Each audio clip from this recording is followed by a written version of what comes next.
Good evening Visakha వాజీ news కి స్వాగతం. నా పేరు మీనా కుంతల. ముందుగా వాజీ హెడ్లైన్స్ చూద్దాం.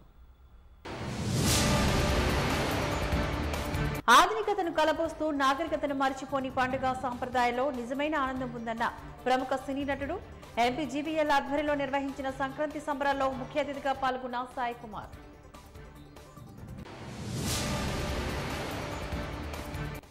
వైసీపీ సర్కార్ మొండి వైఖరితో అక్కా చెల్లెమ్మలకు పండుగ పూట పస్తే ఖాళీ కంచాలతోని నిరసన తెలిపిన అంగన్వాడీలు.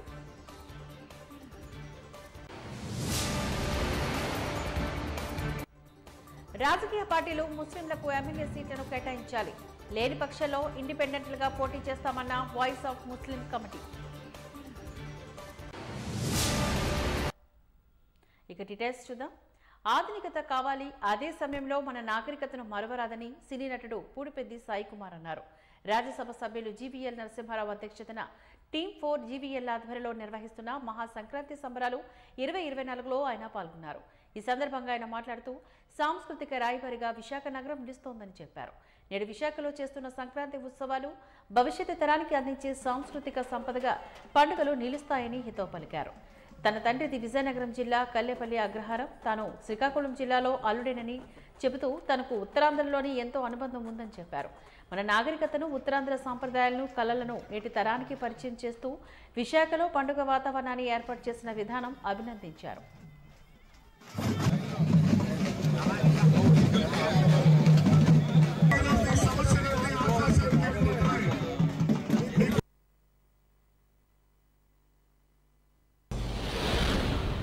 లైక్ ఐ సెడ్, చిన్నప్పటి నుంచి రావడం మొత్తం వైజాగ్ కానీ, విజయనగరం కానీ, శ్రీకాకుళం కానీ, బరంపురం కానీ, ఇప్పుడు బరంపురం కూడా వెళ్తున్నాను. ఈరోజు బరంపురంలో కూడా తెలుగు సంబరాలు ఉన్నాయి. అలాగే ఈరోజు సాయంత్రం పర్లాకెమిట్లో కూడా తెలుగు సంబరాలు ఉన్నాయి. సో వాటికి కూడా అటెండ్ అవుతున్నాను. సో ఇటు రావడమే ఒక ఫీల్. ఎందుకంటే నాన్నగారు ఏదో సాధించాలని ఇక్కడి నుంచి బయలుదేరి ఈ విజయనగరం నుంచి 1954లో చెన్నై వచ్చి ఆయన ఒక లెవెల్కి ఆయన సాధిస్తే, ఆ తర్వాత మీ అందరి ఆశీర్వాదంతో నాన్నతో మొదలైన ఈ ప్రస్థానం మళ్ళీ నాతో కంటిన్యూ అయ్యి మళ్ళీ కర్ణాటక నన్ను ఆశీర్వదించి పోలీస్ స్టోరీతో నేను హీరో అయ్యి తర్వాత ప్రేమ కావాలి అంటూ వచ్చిన ఆది. ఇవన్నీ ఏంటంటే ఇట్స్ అంటే మా శ్రమతో పాటు మా కృషితో పాటు ఒక దివ్యాశీస్సులు కూడా ఉండాలి, డివైన్ బ్లెస్సింగ్స్ ఉండాలి. సో మేమందరం లైక్ మాకు సింహాద్రి అప్పన్నే, అందుకని నా పేరులో కూడా వెంకట వరాహ నరసింహ ఈయన పేరులో ఉన్నట్టే. సో సాయి కుమార్ అనమాట. సో నాన్న ఎప్పుడు ఈ వైభవం గురించి, ఎందుకంటే 1974లోనే నేను దుర్యోధనుడి మైసభ విజయనగరంలో చేయడం జరిగింది, రాజేశ్వరరావు గారి మ్యూజికల్ నైట్లో. అప్పుడు నాన్న ఎంత భయపడ్డారో నాకు గుర్తుంది ఇప్పటికీ. ఎందుకంటే విజయనగరంలో నువ్వు కానీ శభాష్ అనిపించుకుంటే ఇంకా అద్భుతం, అట్లీస్ట్ బాగుంది అంటే చాలు అన్నారు. ఎందుకంటే అంత భయం ఆయనకి విజయనగరం, ఎందుకంటే కళలకు పుట్టినిల్లు. సో అలాంటిది నేను 1974లో రావడం, నా పెర్ఫార్మెన్స్ చూసి వెంటనే మహారాజా కాలేజీలో కూడా పెట్టించారు రెండో రోజు. సో అక్కడి నుంచి మొదలైన ఈ ప్రస్థానంలో ఈరోజు జీవీఎల్ గారు నిజంగా, నేను అదే రాత్రి కూడా అన్నాను, ఎందుకంటే ఇప్పుడు మనము ఇప్పుడు ఇంట్లో చేసుకోవచ్చు, లేకపోతే ఆయన లెవెల్కి యాజ్ రాజ్యసభ ఎంపీ నేను ఎన్నో వెంకయ్యనాయుడు గారి సంక్రాంతి సంబరాలకి నేను ఆయన ఊరికి వెళ్ళడం, నెల్లూరుకి వెళ్ళడం, వెంకటాపురంకి వెళ్ళడం, తర్వాత ఢిల్లీకి వెళ్ళడం, అలా నేను ఫంక్షన్స్లో పాల్గొన్నాను. ఏంటంటే ఇప్పుడు మన భోగికి మీరు లేకుండా మీరు వైజాగ్ వెళ్ళిపోతే ఎలాగాని, లేదమ్మా ఒక అద్భుతమైన కార్యక్రమం రేపు సంక్రాంతికి వచ్చేస్తాను అని నేను జీవీఎల్ గారు ఆహ్వానం నాకు ఇవ్వగానే నేను ఇంకో ఆలోచించకుండా తప్పకుండా వస్తాను సార్ అని చెప్పి రావడం జరిగింది. దానికి కారణం వైజాగే, లైక్ యూ సెడ్. ఎందుకంటే నా రీఎంట్రీ కూడా వైజాగ్లోనే స్టార్ట్ అయింది, ఛాలెంజ్ అనే సినిమా చిరంజీవి గారితో. నిన్న నేను హోటల్ నుంచి ఇక్కడికి వస్తూ ఉంటే కూడా I was thinking so many memories, నా పెద్ద మంచి సినిమాలన్నీ ఇక్కడే చేశాను. ఛాలెంజ్ కానీ, కర్తవ్యం కానీ, రౌడీ ఇన్స్పెక్టర్ కానీ, అలా ఎన్నో మంచి సినిమాలు ఇక్కడ చేయడం జరిగింది. So Vizag is always special అండి. అలాంటి వైజాగ్లో ఈరోజు జీవీఎల్ ఫర్ వైజాగ్ అంటూ ఆయన అద్భుతమైన టీంతో ఈరోజు మన ఉత్తరాంధ్ర సంస్కృతిని, సాంప్రదాయాల్ని, ఆచారాలని, అలాగే కళా ప్రదర్శనల్ని, ఈరోజు సాంస్కృతిక కార్యక్రమాలని ఇంత అద్భుతంగా 4 రోజులు ప్లాన్ చేయడం, దేశ జెండాకున్నంత ఆత్మగౌరవం ఉన్న ఆదర్శ పౌరుడు.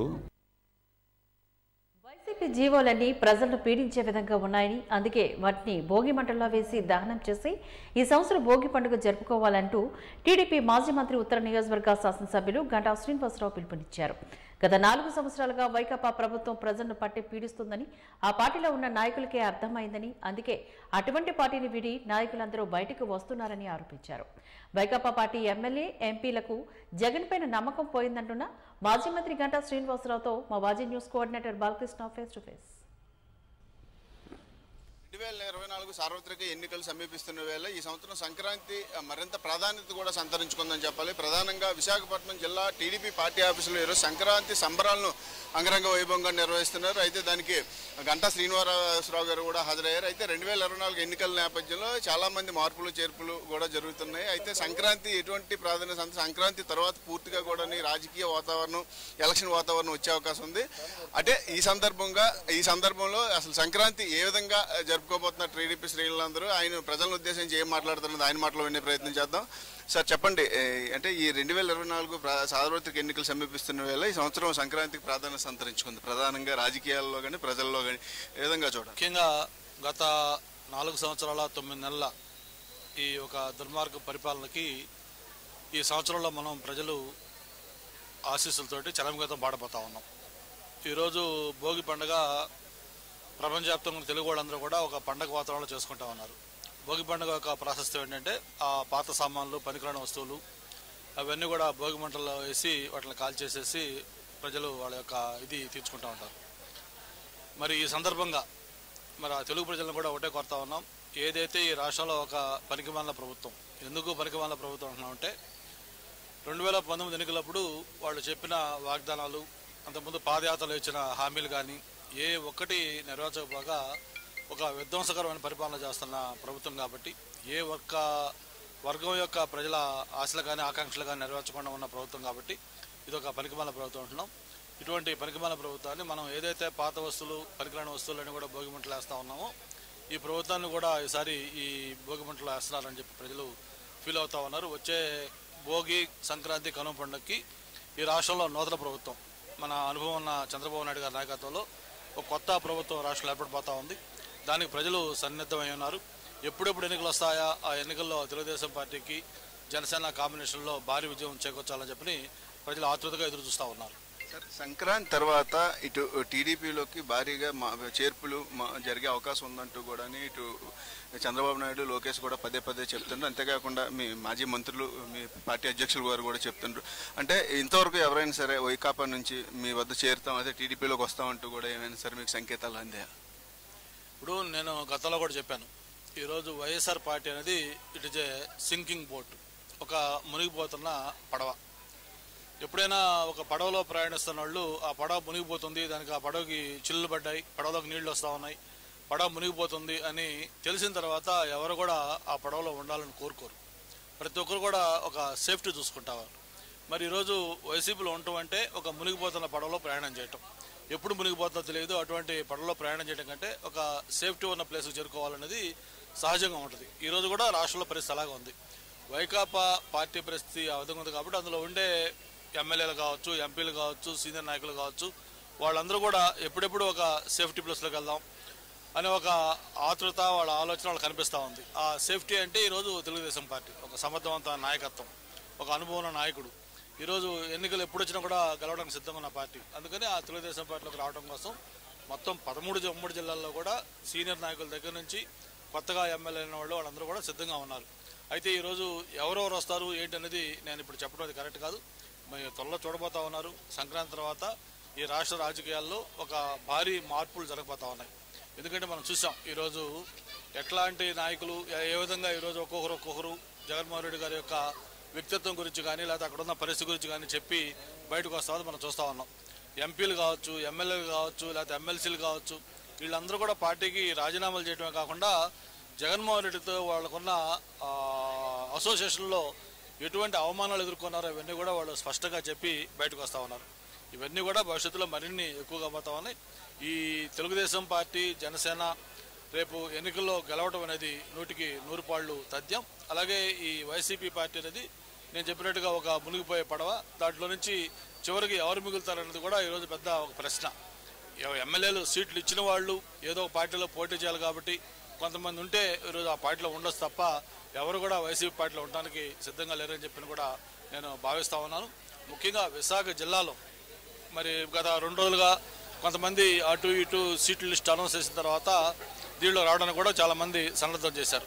మరి అవన్నీ కూడా రేపు పండుగ తర్వాత కొత్త ఈక్వేషన్ల ప్రకారం ఎవరెవరు మిగులుతారనేది మనం అందరం కూడా చూడాల్సిన అవసరం ఉంది.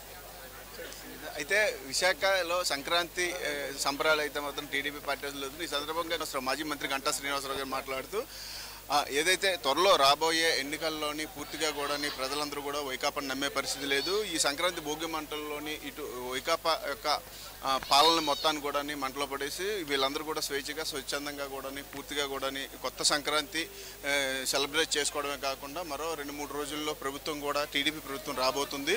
అదేవిధంగా సంక్రాంతి తర్వాత కూడా వైకాపా నుంచి అనేక మంది ఎమ్మెల్యేలు మంత్రులు కూడా టీడీపీలోకి చేరుతారు. పెను మార్పులు చోటు చేసుకునే అవకాశం ఉందంటూ కూడా గంటా శ్రీనివాసరావు గారు స్పష్టం చేస్తున్నారు. కెమెరా పర్సన్ నారాయణతో బాలకృష్ణ, వాజీ న్యూస్, వైజాగ్.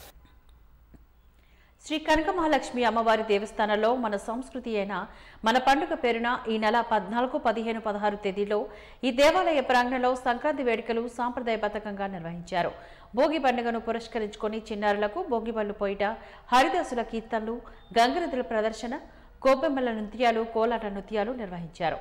మకర సంక్రాంతి పండుగ నేపథ్యంలో 3 నుంచి దేవాలయ ప్రాంగణంలో మహిళలు ముగ్గుల పోటీలు నిర్వహిస్తున్నామంటూ తెలిపారు. కనుమ పండుగ సకల దేవత స్వరూపమైన గోమాతలకు, రైతులకు సహాయపడు ఎద్దులకు పూజించటను, పశువుల పండుగ ప్రసిద్ధిగాంచిన కనుమ పండుగ సందర్భంగా గోవులకు అలంకరణ చేసి పూజ చేయడం హిందూ సాంప్రదాయం. కనుమ పండుగ రోజున దేవాలయ ప్రాంగణంలో గోపూజ కార్యక్రమం జరగనుందని నిర్వాహకులు తెలిపారు.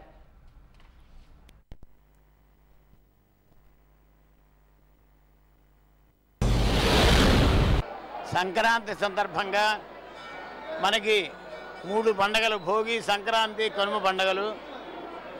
ఈ విశేషంలో భోగి పండుగ నాడు ఈ చిన్నపిల్లలకి అందరికీ కూడా భోగి పళ్ళు పోస్తూ ఉంటారు.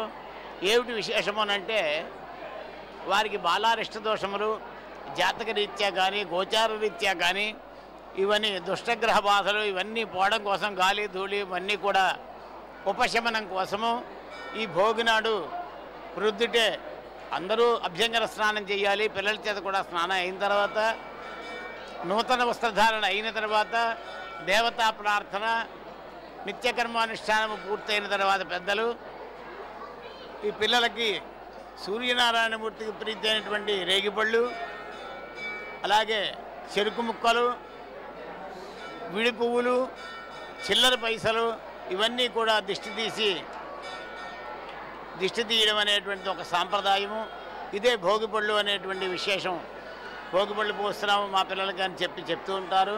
అలా తీయడం వల్ల వాళ్ళకి గాలి ధూళి కానీ ఇవన్నీ కూడా ఏనా చీడ ఇవన్నీ ఇటువంటివి ఏమైనా ఉంటే కనుక అవన్నీ కూడా దోష పరిహారార్థం చేసేటువంటిది భోగిపళ్ళు పోయడం అనేటువంటి విశేషము. ఈ రోజున దేవస్థానంలో ఎండోమెంట్స్ డిపార్ట్మెంట్ తరఫున దేవాదాయ ధర్మాదాయ శాఖ వారి కార్యక్రమం, మన అమ్మవారి దేవస్థానంలో కార్యక్రమం అందరికీ పిల్లలకి చేయడం జరిగింది. అందరూ కూడా అందరికీ సంక్రాంతి శుభాకాంక్షలు, భోగి, సంక్రాంతి, కనుమ శుభాకాంక్షలు. అందరూ ఆయురారోగ్య ఐశ్వర్యాభివృద్ధిగా ఉండాలని ప్రార్థన అమ్మవారికి. కనకమహాలక్ష్మి అమ్మవారి దేవస్థానంలో ఈరోజు దేవాదాయ శాఖ మార్చిలు మరియు అధికారుల ఆదేశానుసారం ఈ రోజు నుంచి సంక్రాంతి సంబరాలు నిర్వహించడం జరుగుతుంది. ఈరోజు భోగి సందర్భంగా ఉదయం భోగి మంటలు వేయటము మరియు బయట అన్ని గొబ్బెమ్మలు పెడతాం అన్ని ఏర్పాటు చేయడం జరిగింది. ఇప్పుడు సుమారు ఒక 100 మంది వరకు పిల్లలకు భోగిపళ్ళు పోయడం జరిగింది. మరి అనంతరం అర్చకులు వేద ఆశీర్వచనం ఇవ్వటము మరియు ప్రసాద వితరణ కూడా ఏర్పాటు చేయడం జరిగింది. ఇప్పుడు మహిళలు, పిల్లలు అందరూ కూడా వచ్చి ఈ ఆలయంలో ఎంతో ఉత్సాహంగా గొబ్బిపాటలు పాడటము, నృత్యాలు చేయటము అనే కార్యక్రమం కూడా నిర్వహించడం జరుగుతుంది. అదేవిధంగా రేపు సంక్రాంతి రోజు మధ్యాహ్నం 3 గంటలకు ఆలయంలో ముగ్గుల పోటీలు కూడా నిర్వహించడం జరుగుతుంది.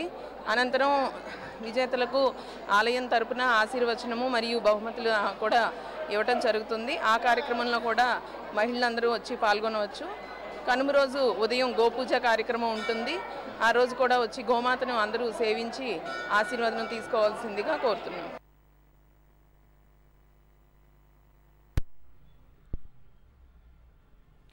భోగభాగ్యాల శిరిని ఆహ్వానిస్తూ గతాన్ని మండలిలో కాల్చేస్తే నూతన ఉత్సాహంతో కొత్త కార్యక్రమాలకు శ్రీకారం చుట్టాలని తెలిపే పండుగే భోగి.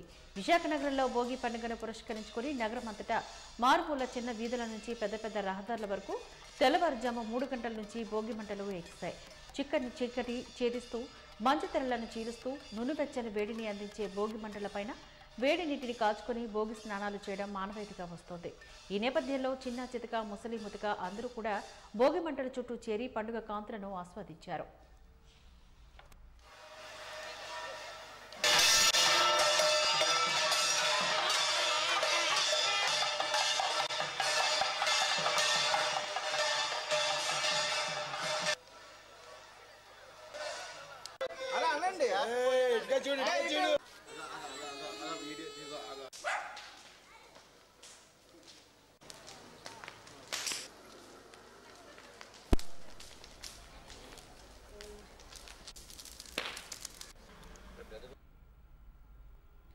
జీవీఎంసీ గాంధీ విగ్రహం వద్ద అంగన్వాడీలు చేస్తున్న రిలే నిరాహార దీక్ష 34వ రోజుకు చేరుకుంది.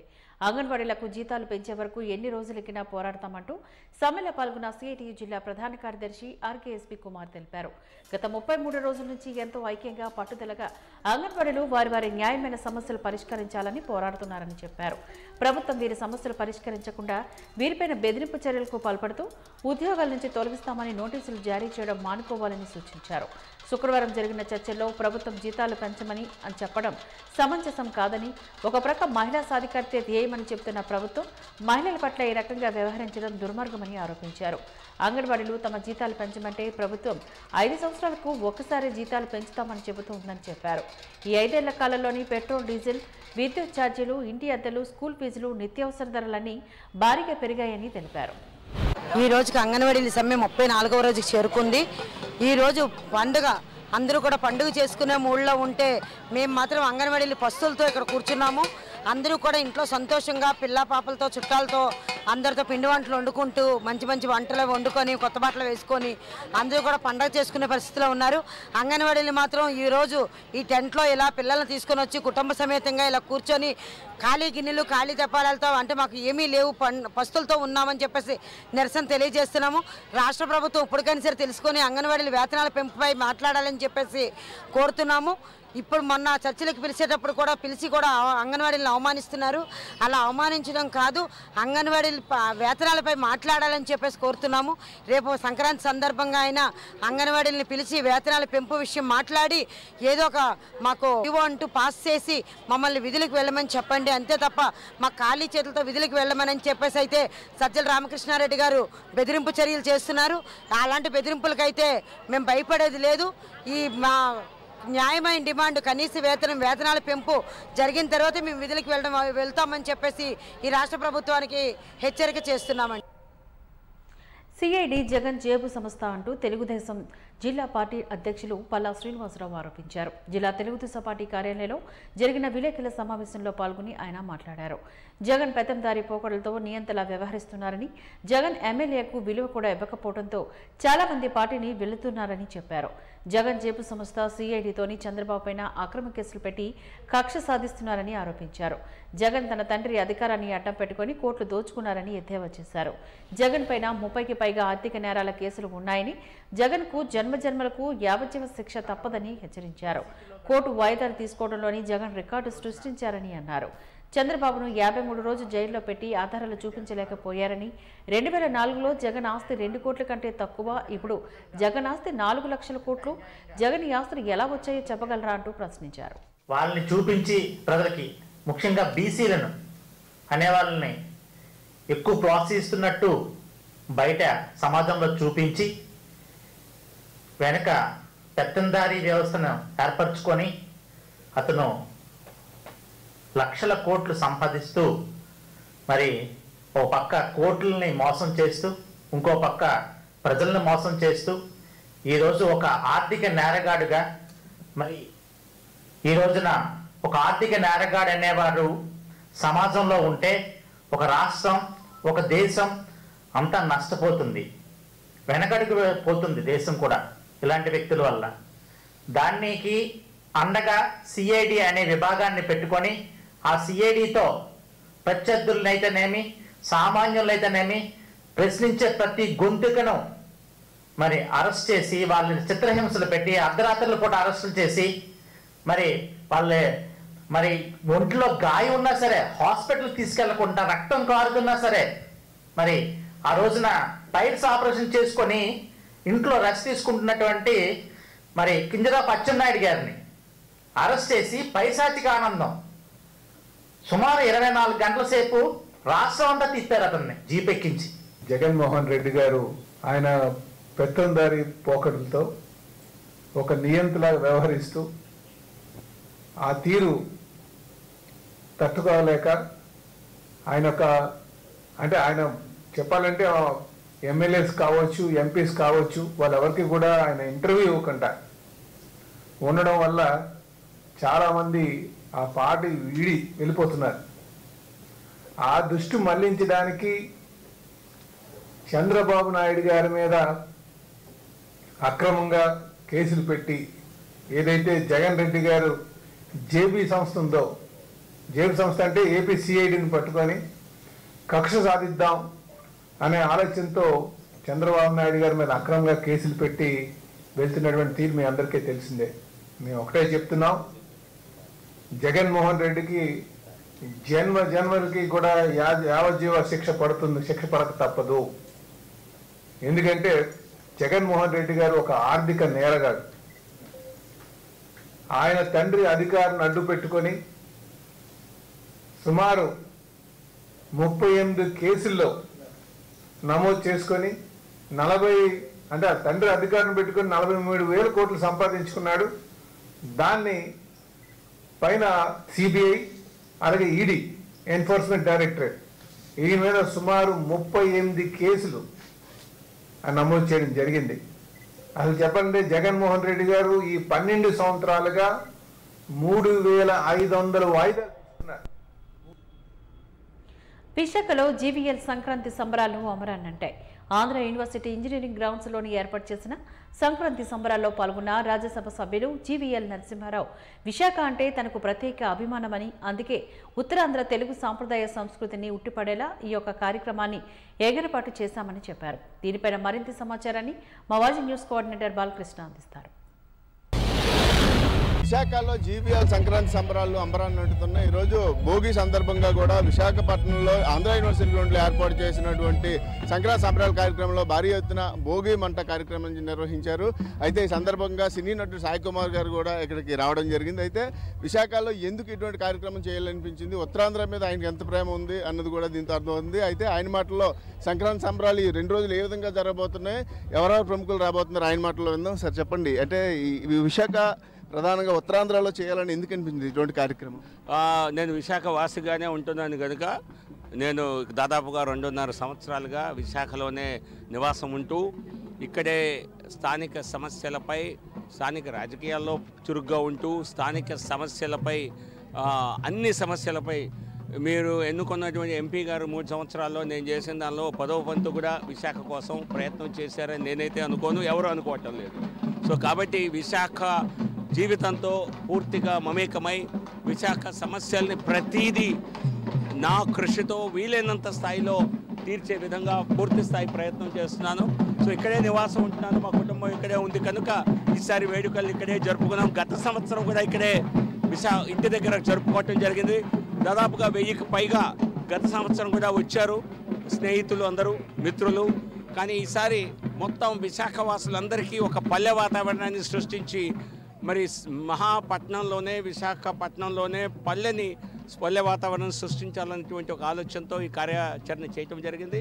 సో దీనికి ప్రజలు విశేష స్పందన చూపిస్తున్నారు.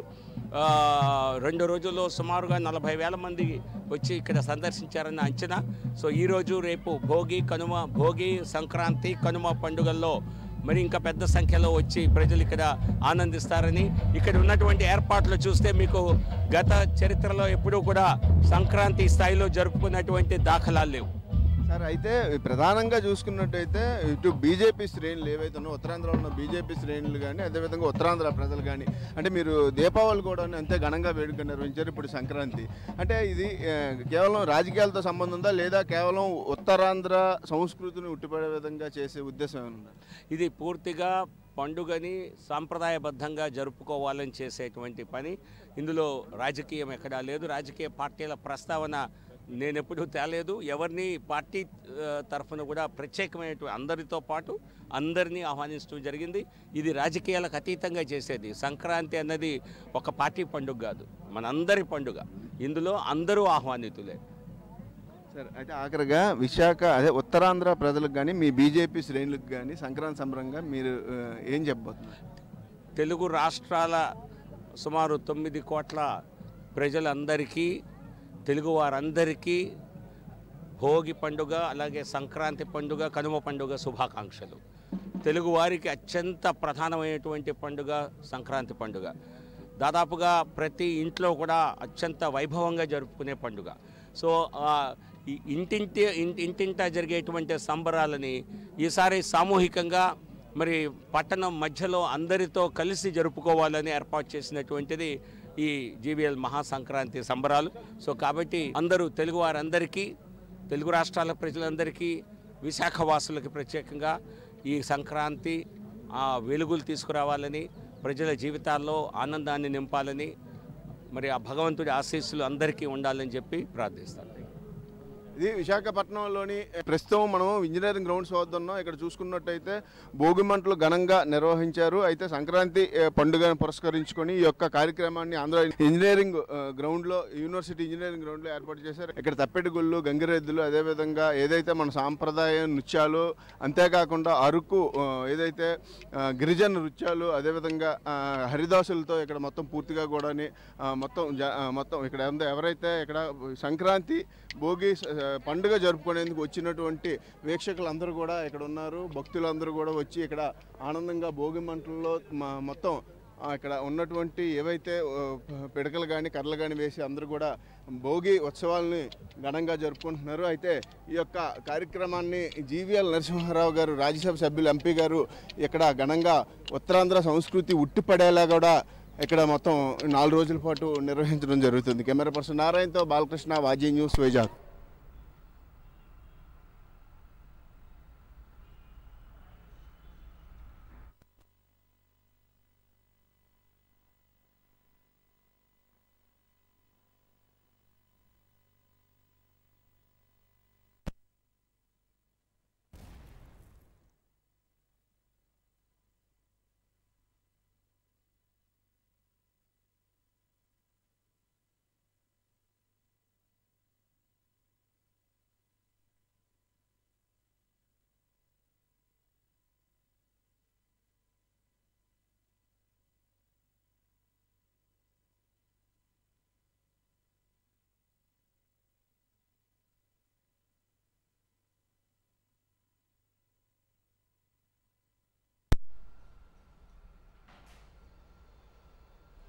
ఏపీలోని అన్ని రాజకీయ పార్టీలు ఎన్నికల్లో ముస్లింలకు సీట్లు కేటాయించకుండా అన్యాయం చేస్తున్నాయి అంటూ ముస్లిం మత పెద్దలు వాపోతున్నారు. రైల్వే న్యూపల్లిలోని హోటల్లో ముస్లిం నేత హైదర్ అలీ షింకా అధ్యక్షతన voice of Muslim committee round table సమావేశాన్ని నిర్వహించింది.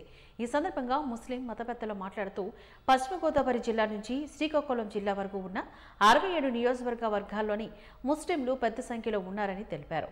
రాజకీయ పార్టీలు ముస్లింలకు సీట్లు కేటాయించకుండా ముస్లింలను ఓటు బ్యాంకులుగా చూస్తున్నారని, వారిని చిన్నచూపు చూస్తున్నాయని వారు విమర్శించారు. రానున్న ఎన్నికల్లో ముస్లింలకు సీట్లు కేటాయించే రాజకీయ పార్టీలకు మాత్రమే ముస్లింలు మద్దతునిస్తారని, ఆ పార్టీల అభ్యర్థులను ముస్లింలు గెలిపించుకుంటారని మత పెద్దలు తెలిపారు. కాబట్టి రాజకీయ పార్టీలు ఖచ్చితంగా ముస్లింలకు ఎమ్మెల్యే సీట్లు కేటాయించాలని ముస్లిం నేతలు డిమాండ్ చేస్తున్నారు. రాజకీయ పార్టీలు ముస్లింల సీట్లు కేటాయించని పక్షంలో ముస్లింలు ఇండిపెండెంట్గా ఎన్నికల్లో పోటీ చేస్తారని వారు విస్తుపోయేలా ఒక కేసులో సుప్రీంకోర్టు వారు తీర్పు ఇవ్వడం జరిగింది. ఆ తర్వాత మాకు ఈ థాట్ ప్రొవోకింగ్ వచ్చింది. అందుకే ఈరోజు కూర్చొని వచ్చే ఎలక్షన్స్లో మా భాగస్వామ్యం ఏంటి, ఎన్నాళ్ళందరికీ మేము చప్పట్లు కొట్టుకుంటూ మేము జీవిస్తాం, ఎన్నాళ్ళు మేము ఓటు బ్యాంక్గా ఉంచగలుగుతాం, మాకంటూ ఒక స్థానం కేటాయించడం ఆంధ్రప్రదేశ్ గవర్నమెంట్కి లేదా? ఇప్పటి వరకు ఈ 3 జిల్లాల్లో రెహమాన్ గారు తప్పిన తర్వాత ఒక ముస్లిం కమ్యూనిటీకి రిజర్వేషన్ అనేది ప్రభుత్వం కల్పించలేకపోయింది. కర్నూలు, డోను ఆ ప్రాంతాల్లో 1-2 అడపదడప ఇచ్చినప్పటికి కూడాను మన విశాఖపట్నం, విజయనగరం, శ్రీకాకుళం ఈ ఉత్తరాంధ్ర జిల్లాల్లో రిజర్వేషన్గా కల్పించి ఒక ముస్లిం మైనార్టీ అభ్యర్థిని మీరు ఎమ్మెల్యేగా కనుక మీరు ఉంచగలిగితే ఏ పార్టీ అయినప్పుడు కూడా సేవ చేయడానికి మేమందరం సిద్ధంగా ఉండటానికి రెడీగా ఉన్నాం అని చెప్పి ఈరోజు ఈ సమావేశం ఏర్పాటు చేయడం జరిగింది. విస్తుపోయే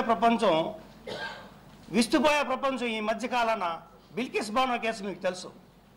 ఈ మీటింగ్కి బిల్కిస్ బానో కేసుకి సంబంధం లేకపోయినప్పటికీ కూడాను ప్రజలందరికీ కనువిప్పు కలిగేలా మాట్లాడాలని చెప్పి రగిలిన హృదయాలతో మీ ముస్లిం సోదరులందరూ కూర్చున్నాం. ఇక్కడ ఒక ముస్లిం మహిళను దారుణంగా రేప్ చేసి ఒక ముస్లిం కుటుంబాన్ని మొత్తం సర్వనాశనం చేసి 11 మందిని చంపేసి పసిపిల్లలకు చూడకుండాను 5 ఏళ్ళు 3 ఏళ్ళ పిల్లలను చంపేసి గోద్రా అల్లర్ల తర్వాత జరిగిన దాష్టీకంలో వాళ్ళకి జిల్లా కోర్టు, హైకోర్టు, సుప్రీంకోర్టు యావజ్జీవ కారాగార శిక్ష విధిస్తే సెక్షన్ 435 క్రిమినల్ ప్రొసీజర్ కోడ్ ప్రకారం ఇండియన్ కాన్స్టిట్యూషన్లో ఉన్న వెసులుబాటు లొసుగులతో వాళ్ళని బయటికి విడిచిపెట్టిన ప్రభుత్వం ఏదో మీ అందరూ తెలుసు.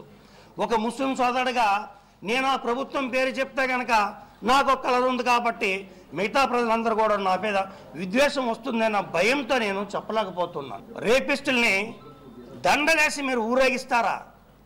ప్రజాస్వామ్య ప్రభుత్వంలో ఉన్నామా? లౌకికవాదం ఈ దేశంలో ఉందా? లౌకికవాదం ఏ రాష్ట్రంలో ఉంది? చాలా ముస్లింని ఏ విధంగా తొక్కేస్తున్నారో మీ అందరికీ తెలుసు. ఇవాళ ముస్లింని లెక్కుంటా మన ఆంధ్రప్రదేశ్లోని ఇక్కడ శ్రీకాకుళం, విజయనగరం, వైజాగ్, ఈస్ట్ వెస్ట్లో కూడా మాకు మైనార్టీకి ఎక్కడ కూడా మాకు పదవులు లేవండి.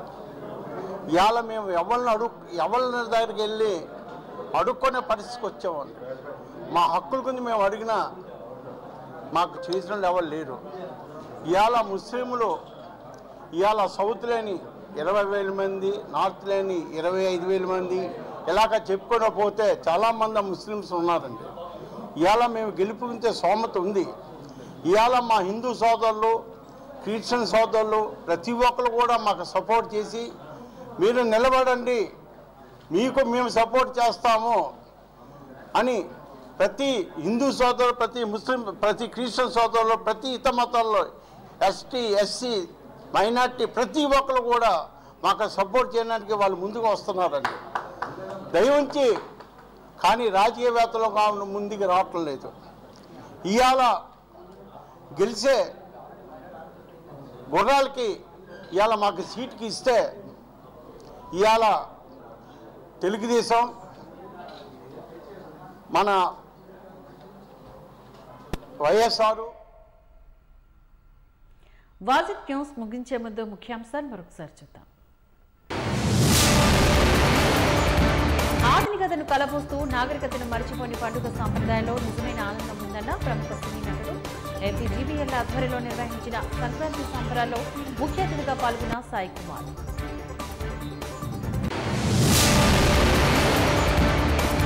వైసీపీ సర్కార్ మొండి వైఖరితో అక్క చెల్లెమ్మలకు పండుగ పూట పంపితే గాలి కంచాలతో నిరసన తెలిపిన అంగన్వాడీలు.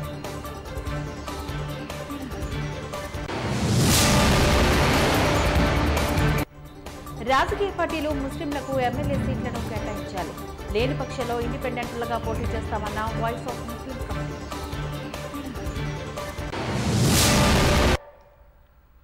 వాజిద్ న్యూస్ ఇంతటితో సమాప్తం. నమస్కారం.